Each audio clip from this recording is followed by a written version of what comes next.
Hello and welcome to We Learn. This is session 18 of Tele 9 and ARP 9, Excise Duty Process. Topics to be covered: Excise Process in Tele ERP, Creating Ledgers. Now yes, in this session we were starting with the new concept in a Tele, that is excise duty. How we can charge the excise. Excise is again a tax जो कि हम charge करते हैं, like it is what the extra charges जो कि charge किए जाते हैं. तो एक excess का पूरा क्या प्रोसेस होता है टेली ERP 9 के अंदर. We can see in this diagram जो कि एक फुल फ्लेज प्रोसेस के बारे में बता रहा होता है एक्साइज के. That is purchase return was there. That is we can see that on the left hand side of the diagram, that is what the purchase return was there. It is a generation of rule 11 invoice, यानी कि जो invoices के अंदर rule 11 invoice होता है, that is of the purchase return. तो उस case में हमें पहले rule 11 का फॉर्म जनरेट करना पड़ता है. In that case we have to put the purchase of raw material, कि हमने कितना raw material purchase किया. रॉ मटेरियल जब परचेज एक कंपनी करती है तो that could be 100% centre VAT credit और the credit was not there. Central VAT credit उस पर या तो होगा या फिर नहीं होगा. सो ये दो ऑप्शंस होते हैं इसमें. If it's there so this is always a reversal part. एक रिवर्सल भी हो सकता है उसका. अगर नहीं है तो अगेन उसकी रिवर्सल नहीं हो सकती. That is what the availing central credit. At the same time, there is another process comes into a picture, that is what raw material store in warehouses. जब हम raw material को purchase करते हैं तो organization में raw material कहीं ना कहीं store भी हो रहा होता है. That storage of raw material leads you towards the raw material issued to the production floor. अब raw material जब आपने store किया है तो आप issue भी करोगे उसको अलग अलग areas में.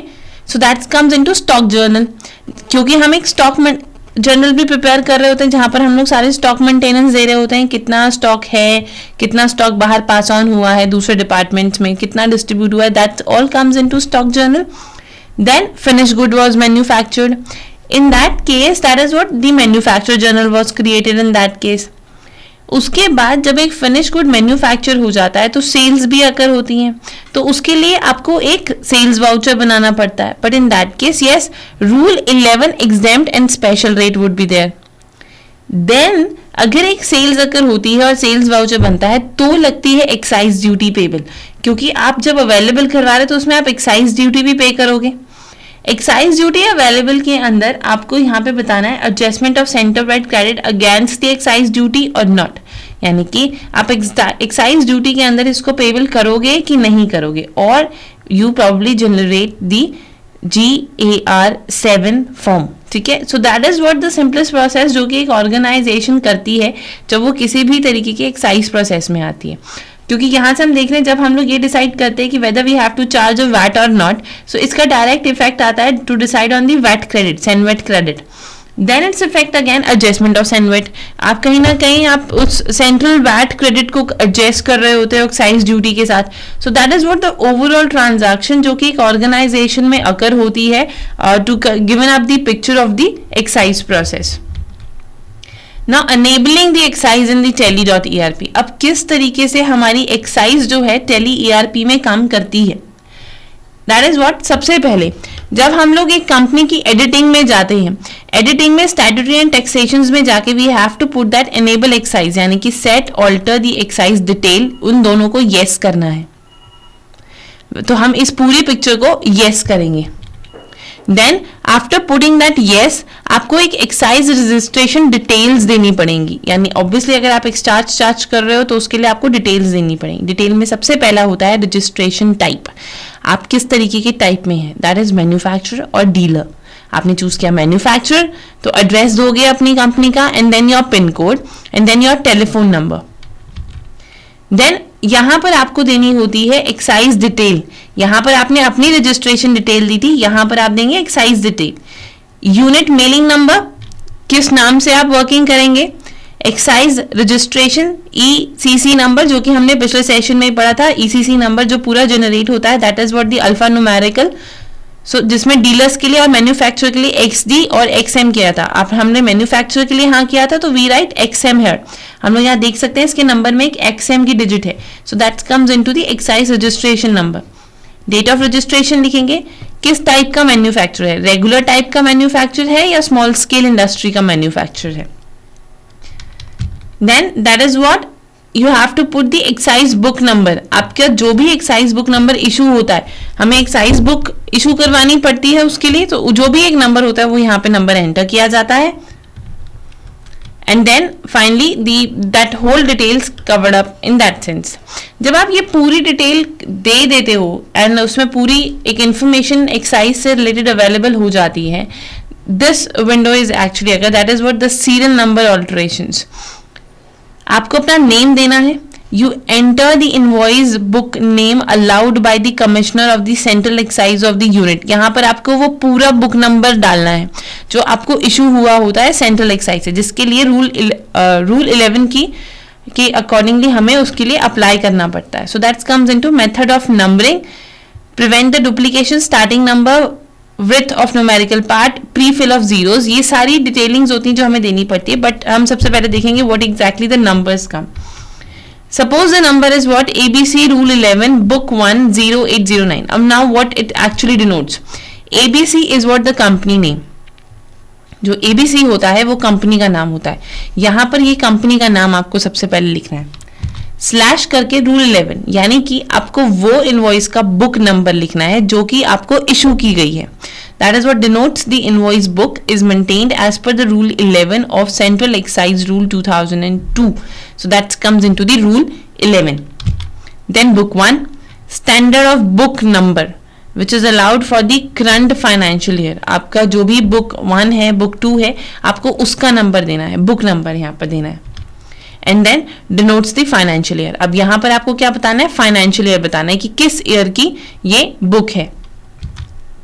ना आप जब ये नंबर एंटर कर देते हो, you have to press Y for accepting the all details, यानी कि जितनी भी डिटेल्स हैं वो सब सही हैं, उसके लिए आपको Y प्रेस करना होता है. Now back to the same window जो हम लोगों ने नंबर प्रीवियस विंडोज में एड ऑन किया था, that is serial number alteration secondary के अंदर, वो और यहां पर आ गया.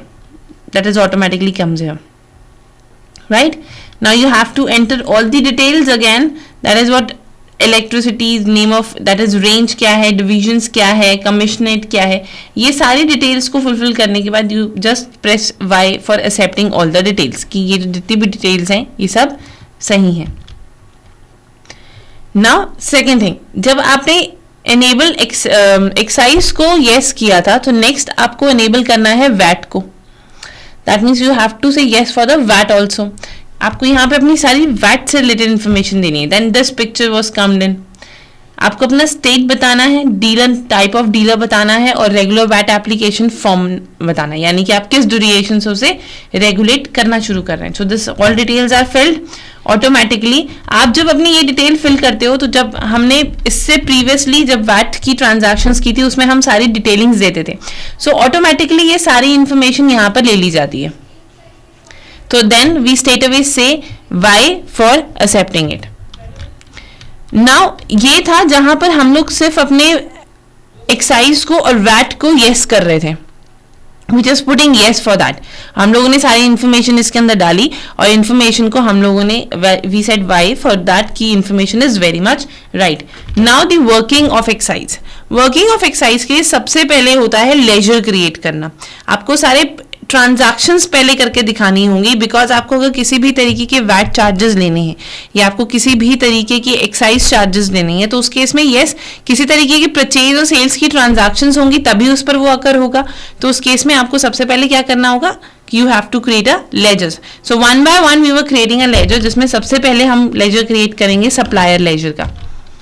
सप्लायर लेजर के अंदर सबसे पहले that is name of the supplier, universal distributor. Under the secondary credit, maintain bill by bill default credit, yes. At the same time, the whole address and state. Now you have to say yes for tax details. आप अपना pan number देंगे, आप अपना sale tax number देंगे, and yes you set for Y for excise duty की. अब आपको अपनी एक्साइज ड्यूटीज या एक्साइज डिटेल को अग्री करना है. वाई प्रेस करते यहाँ पर आपको सारी इंफॉर्मेशन देनी पड़ेगी. दैट इज व्हाट आपको EEC नंबर देना पड़ेगा, डेट ऑफ रजिस्ट्रेशन देनी पड़ेगी, range, divisions, commission rate, default nature of purchase और नेचर ऑफ रिमूवल, ये सब आपको यहाँ पर बताना पड़ेगा। देन उसके बाद straight away Y for accepting all the information. Second ledger जो क्रिएट होगा that is on the customer ledger, आपके जो कस्टमर हैं उनके बेसिस पे। नाउ इन कस्टमर लेजर यानी कि हम पूरी एक इंफॉर्मेशन दे रहे हैं अबाउट द कस्टमर, जिसमें सबसे पहले हम कस्टमर का नाम लिखेंगे, स्वातिक वाटर सप्लायर, सेकेंडरी डेबिटर है, येस और नो। अगेन आपको वाई अपनी सारी इंफॉर्मेशंस को जो आपकी टैक्स से रिलेटेड इंफॉर्मेशन है उन्हें अवेलेबल करवाना होगा। That is you have to put the set the alters excise details yes और अपना सेल टैक्स नंबर और पैन नंबर आपको सब बताना होगा यहाँ पर। देन अगेन उन्हें यहाँ पर येस साइन ऐड करते ही that's comes into the new window. अब ये विंडो आ जाती है, आप यहाँ पे सारी डिटेल्स देंगे that you are manufacturer, you are domestic, related to domestic period, and then you finally accept it Y. Same इसी तरीके से सारे लेजर्स क्रिएट होंगे। Like now we were going to create a sales ledger, कि sales ledger किस तरीके से create होता है। सेल्स लेजर में अब that is what the sales, अब वैट है एट 12.5%, नंबर ऑफ परसेंटेज आते थे, किस परसेंट पर आप वैट लगाएंगे तो उस हिसाब से आप उसका नाम देंगे। Avail the VAT information yes used in VAT return, आप इसको येस पे प्रेस करेंगे। येस करते ही you have choose sale at 12.5%, then put acceptance. Purchase ledger, purchase ledger के अंदर भी परचेज ऑफ रॉ मटेरियल, आप रॉ मटेरियल परचेज कर रहे हैं तो यूज इन वैट रिटर्न, आप वैट रिटर्न में वाई प्रेस करेंगे, दैट इज यस कि हाँ हमें यहाँ पर भी वैट चार्जेस लगाने हैं। और inventory values are affected, yes एक इंफॉर्मेशन लेगा। अब आपने परचेज किस में देना है, again 12.5% because your sales on the 12.5%, then you have to accept it. Next ledger creating input VAT ledger, अब आपको यहाँ पे एक इनपुट वैट लेजर बनाना है। इनपुट वैट लेजर में that is what under the duties and taxes, type of duty taxes is VAT or input VAT at 4%. Inventory value are affected? No. Percentage of calculation is 4%. यहाँ पर decide किया गया कि 4% basis पर VAT की calculations होंगी। Method of calculation on the VAT rate. Rounding method is normal rounding method or recording limits, and you create this particular ledger. Then accept it.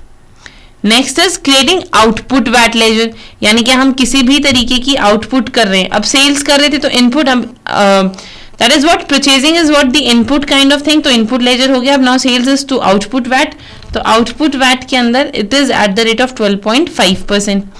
Again वही सारी इंफॉर्मेशन आपको देनी है कि it comes under the duty and tax account, जो कि हमारी current liability में आता है।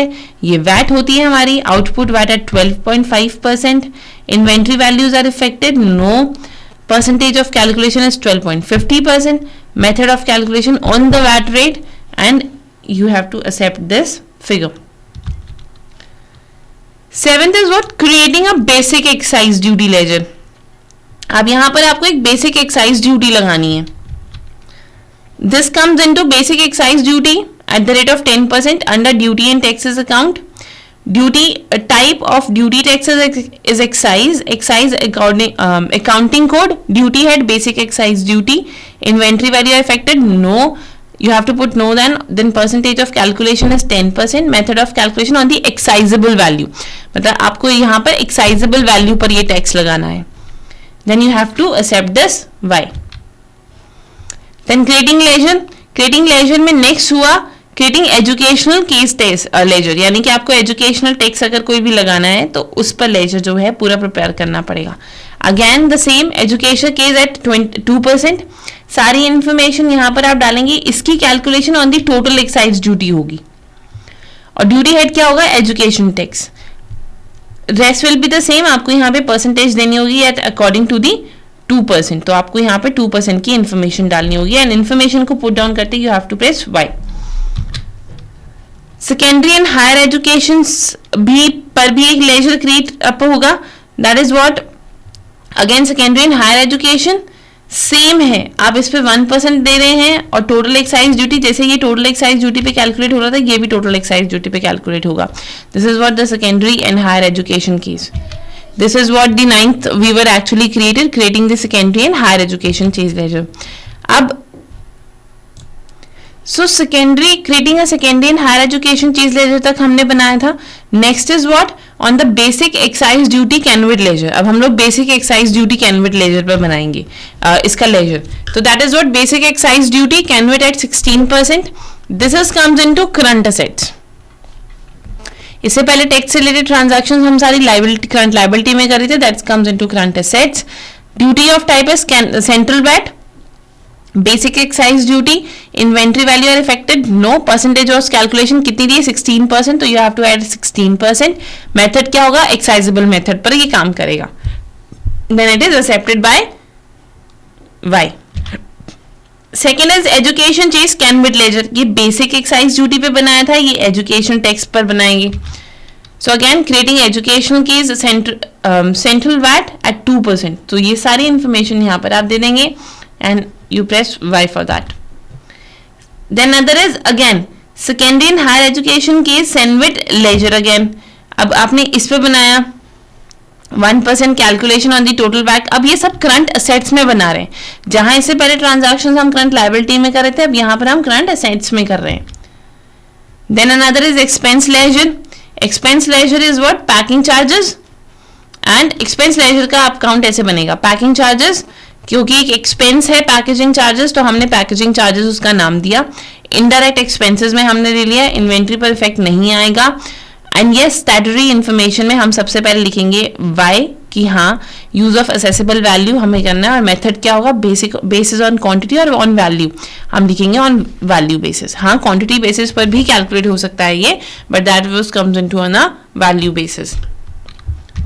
सो दिस इज व्हाट. अब तक हम लोगों ने 12 लेजर्स को बनाना सीखा, कि 12 लेजर्स हम लोगों को प्रिपेयर करने पड़ेंगे अगर हमें किसी भी तरीके की टैक्स या हमें एक्साइज या वैट से रिलेटेड अगर किसी भी तरीके की ट्रांजैक्शंस करनी. That is what daily routines, कि आप जितनी भी परचेज सेल्स करते हैं उनसे रिलेटेड जो भी आपके ट्रांजैक्शंस होती हैं, जितनी भी आपकी अकाउंट में आप जितनी भी मेंटेनेंस करते हो, उनके लेजर्स क्रिएट करते हो. So that's was creating a ledgers.